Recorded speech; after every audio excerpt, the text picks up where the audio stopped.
కాంగ్రెస్ పార్టీకి ఓటేయమని చెప్తున్నటువంటి TRS MLA, ఆయన కాంగ్రెస్ ఎమ్మెల్యే గారు టీఆర్ఎస్ ఎమ్మెల్యేనని చెప్పిన స్పీకర్ గారు, మరి స్పీకర్ గారు మరి ఆయన చెప్పిన మాటనే అబద్ధమని ఈరోజు స్పీకర్ గారు చెప్తారా? అంటే ఎంత పచ్చి అబద్ధాలు ఒక స్థానంలో కూర్చొని ఈరోజు అబద్ధాలు చెప్పినటువంటి స్థాయికి దిగజారంటే రాజీనామా చేయమనండి. వాళ్ళ పార్టీకి రాజీనామా చేసి, ఎమ్మెల్యేకు రాజీనామా చేసి తిరిగి కాంగ్రెస్ పార్టీ నుంచి పోటీ చేయమనండి.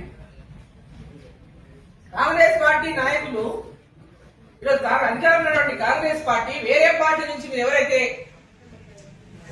కాంగ్రెస్ పార్టీలోకి మార్పించుకున్నారో బీఆర్ఎస్ పార్టీ ఎమ్మెల్యేలంతా వారందరితో రాజీనామాలు చేయించండి. రాజీనామా చేయించి మీరు ఎమ్మెల్యే కూడా రాజీనామా చేయండి, ఎమ్మెల్యే సభ్యత్వానికి రాజీనామా చేయండి, చేపించి మళ్ళీ ఎన్నికలు జరపండి, కాంగ్రెస్ పార్టీ నిలబెట్టి గెలిపించుకున్నట్టు.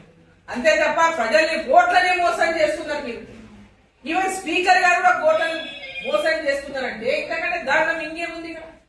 ఒక డైలాగ్ ఉంది, ఎన్నికల ముందు రాహుల్ గాంధీ గారు మాట్లాడుతున్నారు, నేను ఎవరో పెట్టిన సోషల్ మీడియా,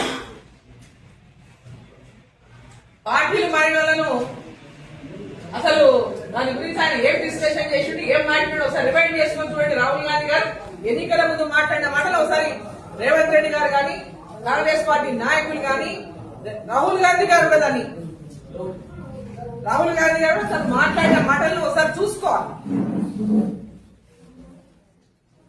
అటువంటి వాటికైతే ఆవియకూడదు. పార్టీలు మారితే ఇట్లా చేయాలి అట్లా చేయాలని డైలాగ్ కొట్టిండు రేవంత్ రెడ్డి గారు అంతా.